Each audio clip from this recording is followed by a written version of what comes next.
এয়া দেখিছে কেঁচুৱা নচুৱাই আছে আৰু আইতাকে খুব মৰমেৰে হেঁপাহেৰে নাতিনীৰ কেঁচুৱাটো নচুৱাই আছে। এয়া আচলতে এক লোকাচাৰ। আমাৰ অসমীয়া সমাজৰ কিছু ৰীতি নীতি অতীজৰে পৰা এনেকৈ চলি আহিছে আৰু আগলৈকেও এইবোৰ ধৰি ৰাখিবলৈ আমিয়ে চেষ্টা কৰিব লাগিব।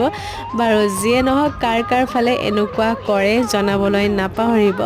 যেতিয়া আমাৰ অসমীয়া সমাজত ছোৱালী এগৰাকী গাভৰু হয়, পুষ্পিতা হয়, তেতিয়া এনেদৰেই কিছুমান নীতি নীতি পালন কৰা হয় আৰু এনেকৈয়ে আমি নীতি নিয়মবোৰ ধৰি ৰাখোঁ আৰু এইবোৰ আচলতে আমাৰ সমাজৰ একোটা লোকাচাৰ।